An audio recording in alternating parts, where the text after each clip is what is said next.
About 15 years ago, roughly, I was where you are, sort of, you know, I was young, sort of looking forward to making a mark on the world with my talents, feeling pretty good about my degree, you know, bright-eyed.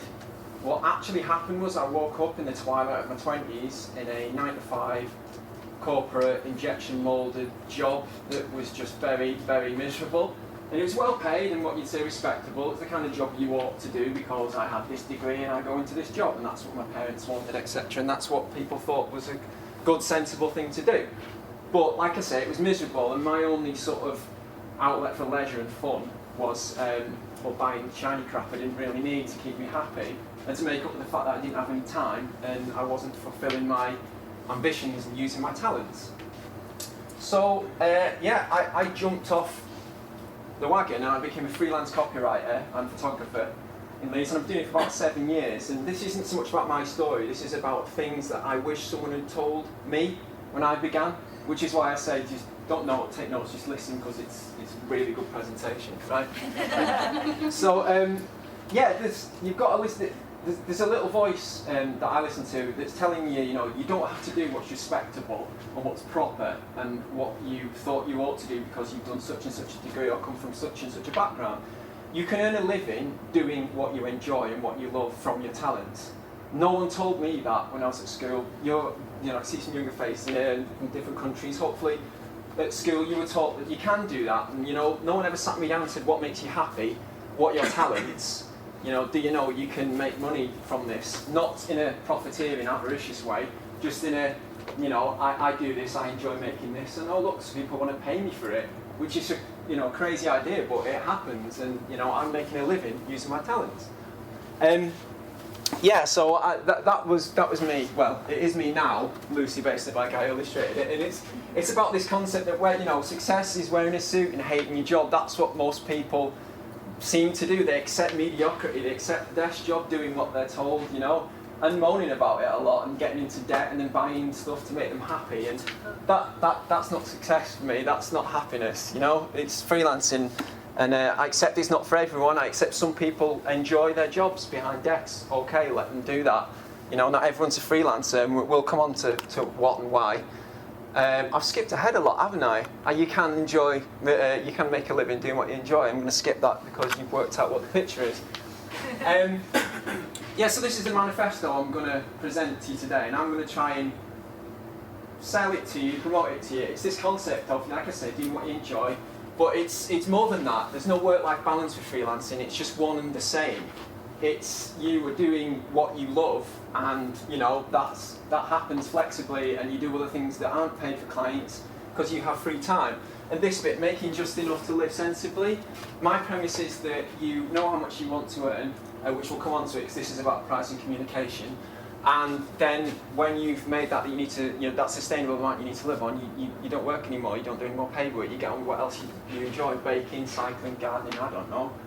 That's my premise. And then, have fun in the rest of the time. So we're going to talk about this. Can you keep an eye on the time and just tell me when I'm sort of halfway? Cheers. We're going to talk about whether it's right for you, and then I'm going to give you an example of what I get up to in my real life. But this is in public. I know you've come here to talk about pricing. I will get on to that, which is why I've asked, can you tell me when I'm halfway? Okay, right. And my goal is not to convince you to leave this lecture and become a freelancer, which you might think is, but it's more to sow a seed in your mind, because I think you need to perhaps do a job first. I'll explain that why. I've already said this to people who I've had one-to-ones with, but I want to sow a seed of an idea in your mind that you will think about, who was that lunatic ranting in a room at me in Leeds a couple of years ago? Oh, he was right all along, which you will think, because I probably am. Right. So, are you a natural freelancer? There are certain people that seem to do well, but find it easier to be a freelancer. They transition into freelance career more easily than other people. I'll describe that person, and they tend to be very principled, honest people. They hate letting people down. They're very organised, they're very motivated, they can get on with things in their own time. they're handy people. They can sort of, they're kind of people who you might say they can turn their hand to anything, that kind of thing. They're free thinkers. They're sort of, they tend not to get on well with figures of authority, especially if they think they can do a better job than their bosses. I'm sort of describing myself in a way, yeah, so sort of dangerous free thinkers, basically. Now, that's not to exclude other people. If that doesn't sound like you, that's not me saying you shouldn't be a freelancer, because my wife said, don't go in front of these impressionable people and put them off freelancing because it's snobbish. And it's not that, it's just, like I say, people with those traits, and I can see people's eyes opening a little bit because you're thinking, oh, maybe that does sound like me, and that's what I want to sort of say to you, that you'll find it easier. And everyone else can try it, you know. I think everyone should try it, but some people find it easier than others. I hope I've made that point clear enough. Yeah, natural freelancers, where we're up to. Okay, yeah, done that bit. Good. This is the bit that I wish someone had told me when I started. Is that there's lots of advice out there in books on tax and legal stuff and employing people and all the serious things that you might need to do, but no one ever sort of said it is incredibly demanding on your confidence and your self-esteem, because it can be lonely, you know. When a client criticises your work, you don't have a line manager who's going to say, dress it up for you and put it in a performance review. They just pick up the phone and tell you if they don't think something's good enough. And if you care about your work like I do, you know, early on that can be quite upsetting, and it can put some people off giving up altogether. And that's the sort of thing in the first couple of years that you will experience, and it does take a lot of courage. Not in the sense that, you know, when you tell someone I'm going to be self-employed, they say, oh, aren't you brave? And they just mean, aren't you brave for not doing a 9-to-5 safe job and picking up your salary at the end of the month and banging your head against the desk? That's not a sensible choice. You're not brave to leave that. That's just a no-brainer, in my opinion. It demands courage and bravery to go out there on your own and just try and make a living out of your talents. That is what I say, and it's essentially the motivation behind this human freelancer movement that I'm trying to inspire in my own deluded way. It's just that's the subtext to it, and it's why I wrote a book called The Human Freelancer, and it's all about that sort of personal growth and confidence aspect of freelancing, rather than the other side, the you know, researching the market and all those sort of things that you might need to do, but you know, they're boring, really. Sorry, I know you do that for a living, don't you? Sorry.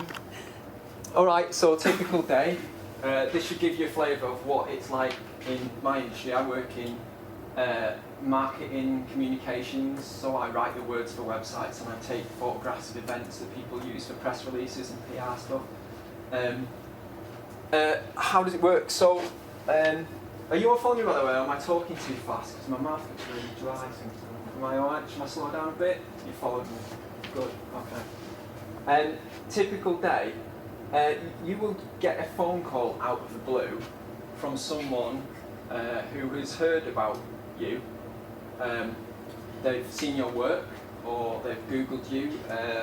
You won't have any control over how that phone call comes about, or an email. And they will have seen your work, and you know, or you might have been recommended, even better, and they will say, you know, I've got this problem and I want you to come and help fix this problem, which feels pretty good because they're like, you know, they value your skills, and then you will go and meet new people, new clients, whether that's an individual or a small business or a department within a bigger organisation, and they will ask for your opinion on things, and they will value your opinion, which is pretty incredible because they're seeking you out for your skills and your expertise and your talents. When I was in a desk job, and I have done it, I did 10 years in like the NHS and agencies and call centres. You know, I've done proper jobs, I've done miserable jobs, and I've never been sought out for my expertise. I was just taken for granted, you know, just another face in the machine. But now people see your work, the things you've produced, because, you know, freelancers make things, even if it's just words on a web page, you've still made something. And they see that and they think it's good and they value it. And then they send you away on crazy expeditions to do wacky stuff like Ecology Building Society had me taking photographs of sustainable buildings, like in in Dunballen in Scotland and in Cornwall and Devon, and they were feeding me like free pizza and stuff, and it was nice because I learnt about a new industry, sustainable building, which I would never have, I'm a bit green, but I would never have gone out to Cornwall to go and see what it's like when you're building your own house, and I met new people and new places, which is really interesting. I'm sorry if it sounds really smug, but I don't want to replace it. You can have this if you freelance. It'd be just like ringing college and asking me to send you free pizzas if it works. And then you do other jobs which are complete shit. Like I did one for a development agency in Leeds, and it was essentially doing what I was told and writing about the Leeds economy and what a great place it is for business. But essentially it was just do what you're told, Chris, and it was inviting multinational tax dodging organisations to come and gang rape the economy of Leeds. It was awful. And and there's a reason why I bring those two comparisons in. You get the highs and the lows that you just I don't think you get in full-time, a salaried, full-time, sensible job. There are ample opportunities to get depressed and ill, but there doesn't seem to be the commensurate highs that you get. And with freelancing, you get those, especially in the first 2-3 years when you hit the ground running. The range of experiences are so varied and great that you just feel really alive, and it's fantastic. So, but it's so rewarding because you chose to do them. No one makes you do these things. They're an opportunity lands, and depending how much you need money to live, you say yes or no. So at the end of a project that was a massive success, that was you. You did it. You chose to do it. You delivered it all the way through. You worked with people, and then the best thing is, at the end of it, they don't only just pay you, they give you money for your talents. They also then tell other people that this guy, this lady is really good to work with. You should work with them, and work breeds other work. That's how you, not network, but that's how you get work. It's exponential. It spreads out. Are we all right for time? Yeah, we're doing all right. Right. Oh, we're into the meat of the stuff now, aren't we? Right. This is untested material, and new words. Now this is exciting, isn't it? Let's see if I can remember. I was a bit reluctant when Kirsty sent me, I'm not told of this, but I was reluctant to discuss money because, as you've seen on that manifesto at the start, earn just enough to live well and then stop working, don't earn anymore. So money it's not a dirty word because you can make money for good reasons. It's more, in my world, or the word that I'd like to share with the people, is money's just a sort of a facilitator for necessities in life, food, shelter, and a few luxuries of civilization. Because I'm not saying you should be a spendthrift and deprive yourself of the luxuries in life, the fine things that you enjoy, But it's more about earning enough, just enough, and stopping, right? So that's why I was reluctant. But it's a necessary poison, so I will begrudgingly talk about money for you. Thank you. Yeah, nice, aren't I? Right. So I'm going to give you some simple answers, right, about freelancing and how it works. So you have an hourly rate in Leeds, typically between junior, midweight freelancers in my industry, but it does apply to others. Again, I'm in marketing, new media. Junior to midweight is the range of between about £30 and £45 an hour. So that's an hour's worth of work, what you can do in an hour. Not necessarily producing, but reading, researching, in meetings, on phone calls. So that's the basic unit of measurement. We also do it in day rates, so that's multiples, say 6 or 7 hours, and then that's your hourly rate multiplied by 6 or 7. That is a day rate, okay? So it's really simple maths. It's not that I'm terrible at numbers. But they expect your day rate to be cheaper than it would be to just hire you for 6 or 7 hours. Are you following me? Yeah? Clients don't care about hourly or daily rates. That's your thing. It's your rule of thumb, okay? So when someone approaches you with a job and they ask you to quote for, they want to know how much a job costs, they just want a fixed cost, not a fixed cost. They want a total that's going to give them a rough guideline of how much this work will cost to do in total. Yeah, the reason I use fixed prices, sometimes I say to clients, okay, let's say it's going to be this much, and if we get near it or under it, then I'll tell you. They just don't like that idea. If you tell a client, oh, I'll charge you by the hour, they start thinking, hang on, the clock's ticking, it's a solicitor, I don't want to work with this person. So your hourly and your daily rate is for you to work things out with. So estimating in quotes essentially is the art, and it is an art because there's no science to it, there's no exact equation, I can tell you, is you just completely guess how long something's going to take based on intuition, experience, and other things you've done, projects you've done in the past. And you then you estimate it and you add contingency on. I'll explain a little bit more. In fact, I wrote a post this morning, so I thought you want a concrete step-by-step way of doing it, that I do it. You visit there's a new post on the blog, /blog, and it describes how I do it, the rule of thumb. I'm not going to go in it now, there's just not enough time. Okay, it's not complicated, it's just boring, right? So that's how I estimate it. The truth, again, simple, quick answer that you want here is that everyone starts by underpricing themselves, right? Same thing, undervaluing, why not? I'll say it. Everyone does it, everyone makes that mistake. It's not a mistake even, sorry, it's just a process you go through, right? Through trial and error, and sometimes just pure cheek, you steadily and incrementally raise your hourly rate, thus your average project cost will increase with it. Now, that's, I think, a good thing, because you should go through that process of starting out low and going high, because it's more rewarding, because your standard of living and your money increases in a linear way that correlates with the amount of time you've been freelancing. God, I'm using mathematical terms like correlating and linear. What the hell am I talking about? Right? So that's, and I think it's a process that follows your growth, and freelancing's about growth. And if you talk to every other freelancer about how they calculate their rates, they all have their own little way. I've got my little way that's on there for you to read. No one really knows. Everyone gets it wrong. Everyone struggles with it, right? No one gets it right. It's just gambling, okay? It's as simple as that. You're just putting forward a price and you're hoping that they say, yes, I'll choose you and I'll do it. There's no art to it. There is no science to it. There is an art, I beg your pardon. So this is the complicated bit. And this is more about, you'll see what I mean, this is more the freelancer, human freelancer manifesto, is that the complicated truth is that it is incredibly nebulous, estimating how long a project will take and how much it costs. The variables in it, for example, are how complicated the project is, how much experience you bring to it, how much other work you've got, what the client wants you to do, your materials, your travel, your expenses, overheads like that. There are so many very different factors that affect your cost, which thus the conclusion is that there is no formula I can give you, which is why I keep saying everyone has this rule of thumb and it's complicated, it doesn't work. So it's massively nebulous. So what I want to do, and this is where we're getting uncharted waters, is look at the human angle behind setting your price and what it is that you're really worried about, right?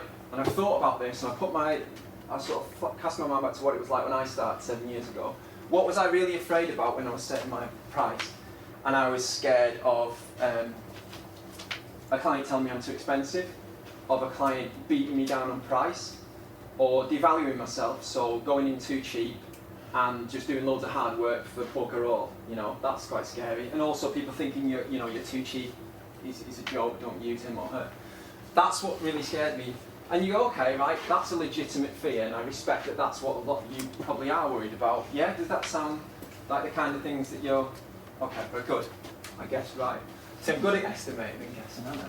Right, and then you can logically track back that fear to, okay, right, so a client tells me I'm too expensive, I devalue my work, I miss out on a job because I got the quote wrong, I set my price wrong, what's going to happen? Probably nothing, you'll just get another opportunity in your quote for a different project, right? That's the end of the world. But in our minds, we're thinking, oh God, I've not got any work, I can't afford to feed myself, I can't pay my rent, I'm going to get kicked out on the streets, I'm going to turn to prostitution, they're going to drag me up at the bottom of the canal naked, right? That is what people think.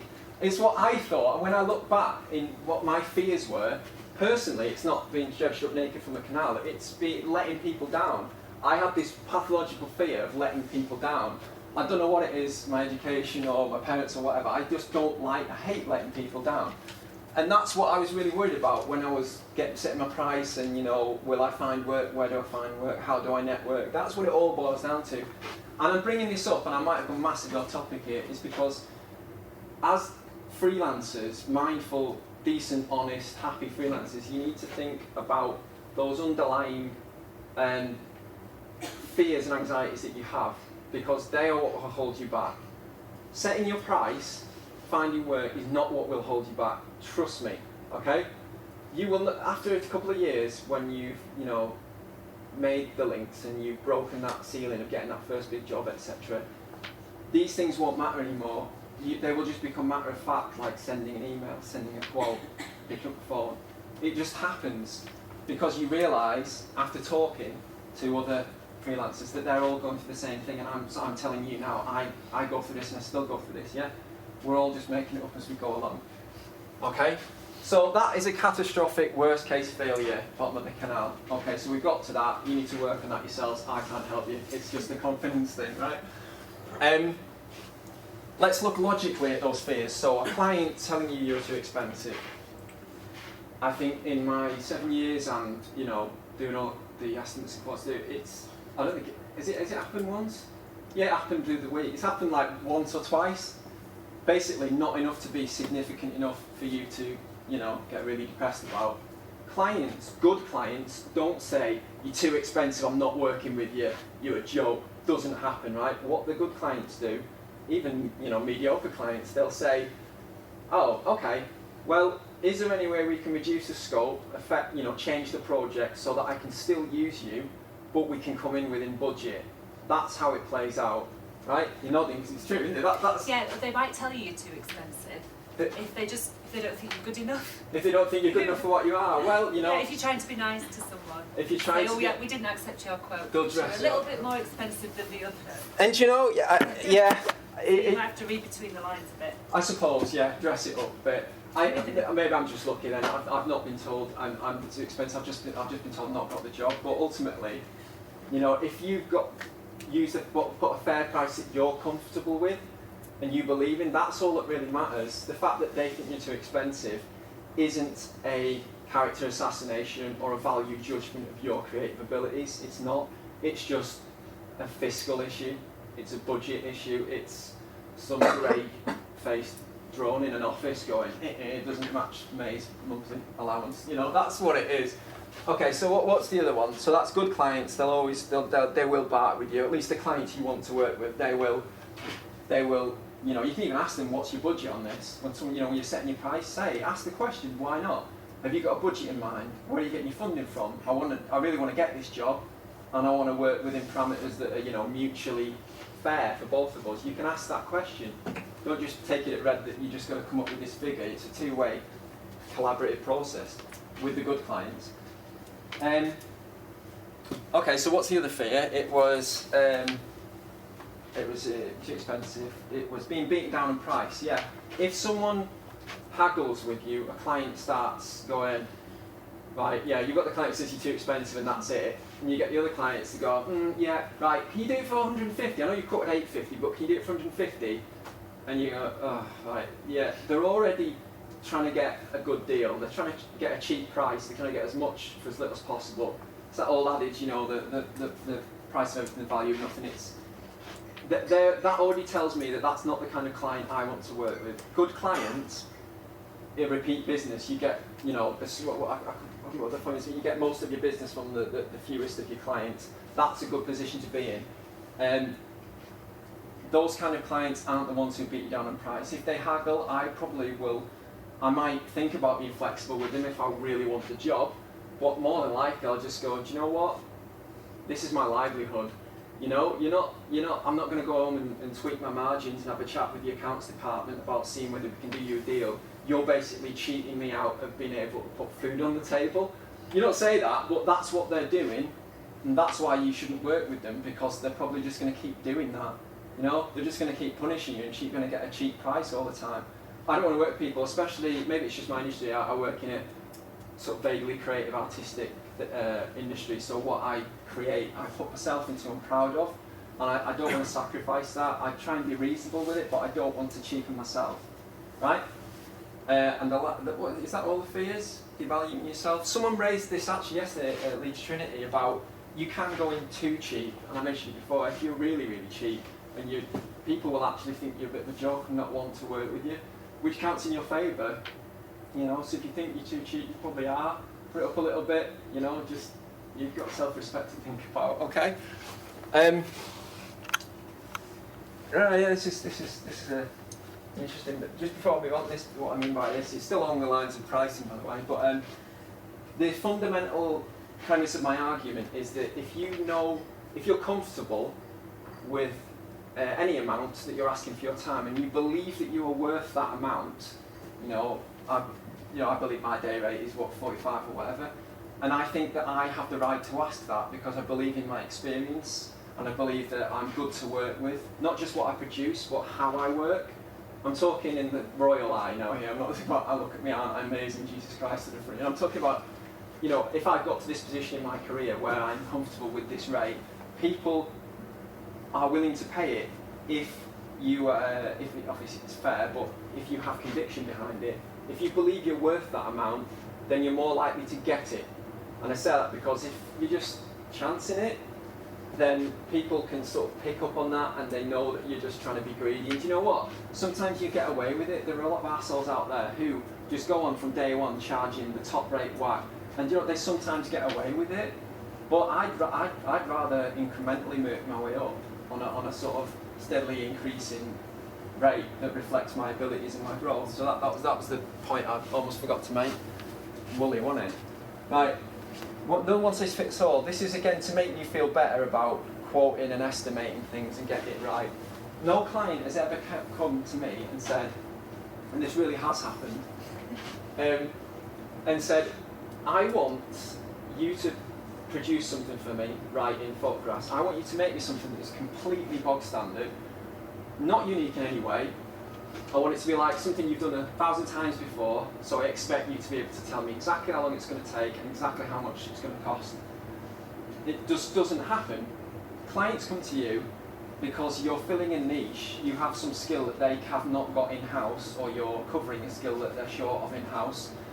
And they think that their project is totally unique and their idea is unique, and sometimes it is. And they accept that, and it's always last minute as well, it's always last minute when you're a freelancer. They accept that they're going to have to pay a premium for that. And now this isn't saying that you should exploit that. What I'm trying to say is, look, this is reassurance, right? You're in a strong position because clients accept that they're going to have to pay more than they usually would, off the shelf down the high street, your average Joe freelancer. They accept that they're going to have to make certain allowances for your rate. So don't feel bad if it comes out when you do your estimate that it's a little bit expensive, and maybe you personally think it's expensive, because clients will accept that if there's a very sudden need for your skill. Okay, I hope that was clear. I was going to say, so, okay, how are we doing for time? 5 minutes. Got 5 minutes, right, okay, right. Really quick one then. I've said this really, in fact, no, I've spoke about this. I'm going to skip this and go straight to communicating, right? Sorry about that. If you wanted to work less ideologies on the website. Have we got enough time for questions as well? Or is if we do 5 we've minutes. got questions as well. Sound, okay. So I took this communicating with clients, I hope I've interpreted this right. I took communicating with clients in the context of price, setting your price to me. I've got it right. Yes. Yay! So this is about how We didn't want to call it sales, you see. That's too frightening, isn't it? Yeah, it is, yeah. So it's about how to, now that you've got your fair price, you've worked out what your hourly rate is, you're doing estimates, this is how you present that to the client. And there is a right way to do this. I'm glad it isn't just communication in general. I couldn't stand here with a straight face and tell you how to talk to humans. Do you know what I mean? It's like if you don't know how to relate to people and make them laugh and be emotionally intelligent and witty and charming, then you've got bigger worries than like, should I be a freelancer or not? That's a relief. Okay, so how to ask for your fair price? I've sort of thought about this, and I did a post recently about quoting considerately. The first thing though that everyone forgets, and it probably doesn't apply to your first couple of years because you say yes to everything that comes in because you're skint.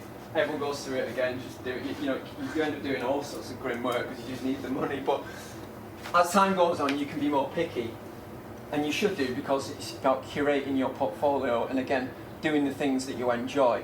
So you can say no to the jobs that perhaps that in an industry you don't want to get into or won't add anything to your portfolio, that kind of thing. So ask yourself, do you really want the job? It sounds obvious, but I do it all the time. When someone asks for a quote, I just start giving them a quote and I think, am I just wasting my time? Do I really want this? So ask yourself, is this something that I can do quite easily, that I'm good at and will enjoy, but I can just, get out the door quite speedily? Yeah, do it, why not? If it's really different and creatively challenging, sounds good, do that as well. If it's someone asking you to take pictures of them dressed as a hippie in Gipton Woods, probably turn that job down, and I got that the other week, really weird. just say no, So when the phone rings, just turn it down politely, of course. So we're going to come out quoting considerably. What is in a considerate quote? So the job's come in via email or phone, and you've said, I'm going to send you a quote with an estimated pricing, and I'm going to send you that as a proposal, as a document, an email, over the phone, in a presentation. I don't know how it works. There's different ways. Usually for me, it's over email because they want it done quickly. So what is in a considerate quote? It's things that will tip the scales in your favour, because you might be up against other people. You can ask that question again. Is there a budget? Am I being put up against other people? Am I competing with other people? And this will tip the scales in your favour, because generally when you ask people for money, you should tell them what they're getting for it as well. It's just fair. They're paying money. They need to, justify the cost. So things that are going in a good quote. Don't write this down. It's on the website, on the Human Freelancer website, so you can read it at your leisure. Let's see if I can remember them. Right. So test me later on. The first one is you express an interest in the quote. Okay. So this is the first line of your proposal, your response. Say why you're interested in doing it, because you've thought about this. You thought, do I want this job? Yes, I do. Why do I want it? Tell them why you would like to work on this. Tell them, why you think you're the right person for it. So that's express your interest. The second is reiterate the problem that they need solving. So this isn't just for their benefit, it's for you. When you paraphrase what their problem is, you are confirming your own understanding to make sure that you've understood what problem they want solving, whether it's graphic design or what the website wants to look like or what product they want to buy. You need to describe that back to them. Paraphrase them, use their words. Someone approached me recently about, they said over the phone, they said, oh yeah, we want to do some copy for a website about recruitment, and we don't want it to sound corporate and wanky like everyone else, right? So what I did in my proposal, I wrote, it sounds like you want to sound different and refreshing, and you want to stand out, and you don't want to sound a bit wanky. And I put it in like capital, and not only have I got the word wanky in a proposal, which is a big score, I've also shown that I've listened, because there's things that the essences of problems and the solutions as well, people already know in their minds, and when you listen to them describing their problem, they already have ideas about how to solve it, and that gives you a little head start on fixing a project, a problem. So yeah, paraphrase that. Justify your cost, right? Get the figure in that you've estimated, how long it'll take you, how much it'll cost. But as soon as you put that number in, justify exactly what they're getting for that money. Okay? Again, it's just good manners. When you're demanding money off someone, you tell them what you're getting for it. And that will not soften the blow, but it justifies a cold figure, just a number. If you just reply and go, yeah, it's going to be about 200 quid, cheers, tap, kiss. Right? That's not a way to send the quote, because they just see a number, they don't see all the other stuff that goes around it, the effort you've gone to in thinking about the quote. Get to the point. Don't hide the figure in there somewhere in the text, make it obvious, don't be afraid of it, and that says a lot about you believing in your worth and how much your figure is. Put it blatantly in the email, somewhere prominent, because that's the information they need. Educate, that's the law, I've got it, 7. Educate, put in there, if you're looking at other designers, copywriters, make sure you ask them, do they give you royalty-free use, Make sure that they include their expenses. That's me going above what's required and saying, make sure that I want to get the right person for the right job, so do you. I want to help you do that, because that's a good, honest thing to do as a freelancer. Draw comparisons. So if you've done similar projects, say, okay, I did a similar job to this recently, and it took about this long. Oh, and the problems we encountered with this, and this. and I helped fix it in this way. And it shows that it adds a bit of sort of authority to your fit. Again, it's not just a number, it's you saying, I can definitely solve this problem because I've done it in the past. It doesn't matter how tenuous the link is, you know, you'll find that there's a lot of common traits between problems with humans. They're always the same. It's always down to poor communication, basically. And if you can draw it to that and you say that you've helped fix it, that will count in your favour. And finally, just say thank you, right? Start to finish. They bother to email you to ask you for an account. And it feels really morally superior as well, because when they don't reply to you, you know, I did the right thing, I should thank you. You know, I'm the better person out of this. So thank you for thinking about you, and thanks for the opportunity to quote. I do that. Don't just start and, you know, with your name at the end, regs. It's just a little bit of extra effort that makes.